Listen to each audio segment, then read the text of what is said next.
It was supposed to be a peaceful weekend getaway. The middle-aged couple, Mark and Linda, had been married for over 20 years and often escaped the chaos of city life with quiet trips into nature. That Friday morning, they packed up their old pickup truck, loading camping gear, supplies, a cooler full of food, and their 2 sleeping bags, before waving goodbye to their neighbors. Mark called their son before they left. "We'll be back Monday," he said. Just a little time off the grid. They were heading into a vast desert region they loved, a place they had camped before but never fully explored. The desert was beautiful and brutal, a sea of sand, rock formations, and long-forgotten trails. That weekend, the weather was calm and skies were clear, perfect for camping. They stopped at a gas station near the edge of town, grabbed snacks, and filled up the tank. Surveillance footage showed them laughing, holding hands. Nothing seemed wrong. But Monday came, and they didn't return. At first, their son assumed they'd just stayed an extra day. Cell reception was always bad out there. But by Tuesday morning, the worry set in. He called their phones, no answer. Repeated calls went straight to voicemail. By that afternoon, he contacted authorities and filed a missing persons report. Search teams were dispatched immediately. Helicopters flew over the desert, scanning for signs of life. Rangers and volunteers combed dirt roads and dried up riverbeds. But there was no trace. No broken-down vehicle. No footprints. No gear. It was as if Mark and Linda had simply disappeared into thin air. Their son was devastated. He handed investigators maps with circled spots he knew his parents loved. Searchers found nothing. The truck's GPS had last pinged near a remote canyon, but the signal vanished after that. With no solid leads, the search was scaled back. Days turned into weeks. Hope slowly faded. The desert, vast and unforgiving, had swallowed them whole, or so it seemed. The weeks turned into months, and still, there was no sign of Mark and Linda. Their son, David, couldn't accept it. Not knowing what happened haunted him every day. While official search efforts gradually faded, his determination only grew stronger. He pored over maps of the desert, marking every possible trail, water source, and remote area his parents might have ventured into. He joined online forums for hikers and off-grid explorers, asking if anyone had seen a rusted truck or stumbled upon anything unusual. Most replies led to dead ends, but he refused to give up. Friends and extended family tried to console him, suggesting it might be time to let go. Some believed it was an accident, maybe their vehicle broke down and they couldn't reach help. Others whispered darker theories. Foul play, robbery, or worse. But David clung to one belief, that his parents had tried to survive, and that maybe, somehow, there were clues still waiting to be found. Years passed. The seasons changed. The desert remained silent. Every birthday, every holiday came with an empty seat at the table and a heavy silence.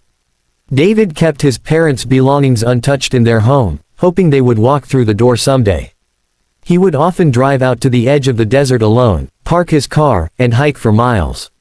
It was late summer when David received a message that would change everything. A retired hiker named Ray, known in online desert exploration forums, reached out after seeing one of David's many posts. Ray had recently trekked deep into an uncharted part of the canyon region, where he'd seen what looked like an old, sun-bleached truck partially buried under sand and brush.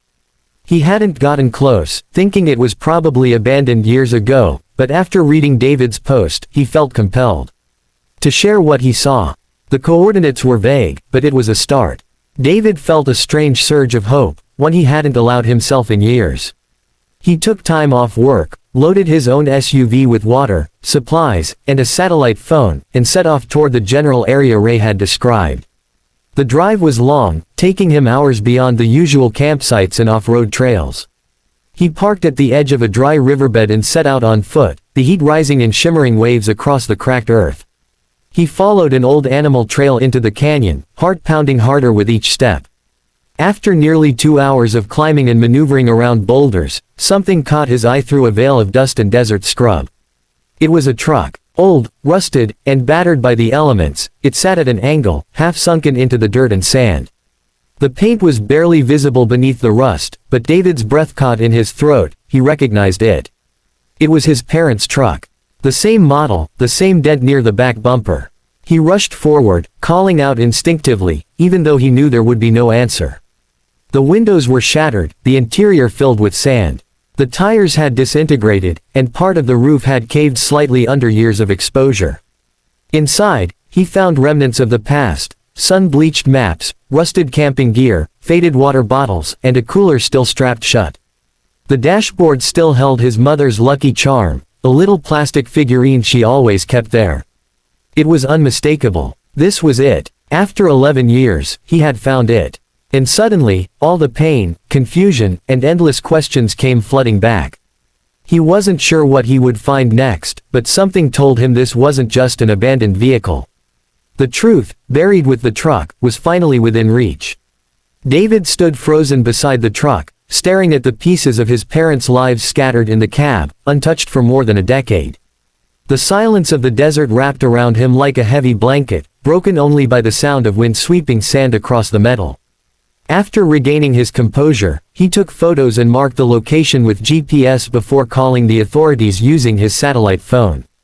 The response was immediate. Within a few hours, a search and rescue team arrived by helicopter, followed by forensic investigators equipped to handle the brutal terrain. They began to comb the surrounding area, working methodically outward from the truck. 100 feet behind the vehicle, beneath a naturally sheltered rock outcropping, one of the officers called out. There, protected from the elements, were the skeletal remains of two people, curled together under what remained of a weathered tarp. Nearby were two backpacks, a crushed water container, and a spiral notebook. Time had worn everything down, but it was clear that Mark and Linda had made one last stand, trying to survive with what little they had. David watched in stunned silence as the scene was processed. A forensic team gently lifted the notebook with gloved hands and began flipping through its fragile, water-stained pages. To everyone's surprise, the writing was still legible. It was a journal, Linda's handwriting. She had documented their final days. The entries started with optimism, describing how they got lost after taking a wrong turn off a narrow trail. Their truck broke an axle trying to cross rocky terrain, and with no signal and supplies dwindling, they decided to wait for help.